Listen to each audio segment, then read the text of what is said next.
Lee on top, baby.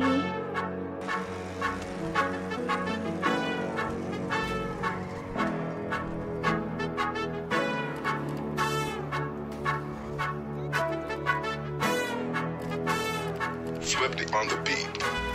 Ang sipag magtututulog, kaya pita ka puyat. Imbis magbanat ng buto, nagunat ng butong may kasamang ikab. Ganong katamad, sabay-abasa ka magaling, magabang na malalaglag.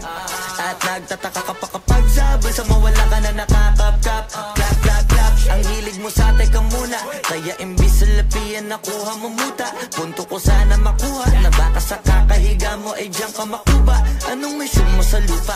Magpatigas ng batuta, paramihin ang populasyon. Ganyan ba talaga pag walang ambisyong mataas di nalulula? Buti pa tupa, napapastol, ego puro angas tol.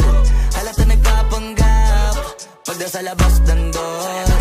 Iba-ibang palabas, kaya madalas mag-mall. Akala mo lang nakahabol ka na, pero di ka pa nakakascore. Di lang pala yung tulog yung pwedeng may mapanaginipan. Di rin pwede na lahat ng gusto idaan sa hilingan. Pag may nahiligan, di madalian.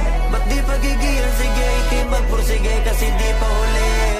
Pero sa'yo yan nakadepende, di yun nakabase ka sa swerte. Di laging pa pwede na, yung pwede lang kung pwede nga. Isipin na walang bagay na hindi pwede. Siyempre, di araw-araw, 25 na Disyembre. Darating at darating ang peste, yan ang dapat mong pagandaan. Kasi buti pa yung leche, plano may plano kahit leche. Akala ko ayaw mo ng dilata, pero lagi ka nakahilata. Kala ko ayaw mo tumunganga, pero inuuna mo bunganga. Kala ko gusto mo ng biyaya, pero lagi ka nakatihaya. Sarili mo din ang dinadaya, kasi sa katamaran mo siya niyaya. Dapat kasi di ka pumapayag, ikaw din naman na mahihirapan. Tsaka ikaw din namang hihinayang sa masasayang. Hoy batugan, di ka pa mayaman, wala ka bang matabang wallet? Bakit di ka makabangon, baka bakal na mukha mo tapos unan mo naman magnet. Pahiga-higa lang sa higa, ang kala mo biyaya sa iyo ang kusang lalapit. Iba ka hanip, di nagpapanik. Sanay ka bang walang budget o sadyang wala ka lang target? Yung iba namang mga tamad eh meron din kakaibang mindset.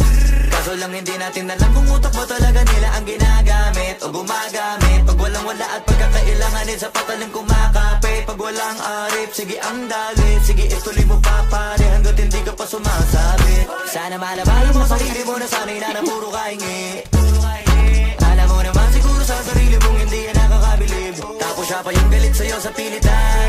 Yun naman ang di ko maintindihan. Tipong imposible hindi mo din kainisan. Kahit pa ulit-ulit mo pasigihan, mali ka na kahit na isang beses mo lang hindian. Sa mga naririnig mo sana nakatuto ka para matuto ka ng sira ulo ka. Ang sakit mo nasa ulo kasi baka yung sakit mo nga ay nasa ulo na. Kung di ka kumilos ay hindi ka tutuka. Kapag hindi ka ngumuya ng ngumuya, mabubulunan ka naman o di ka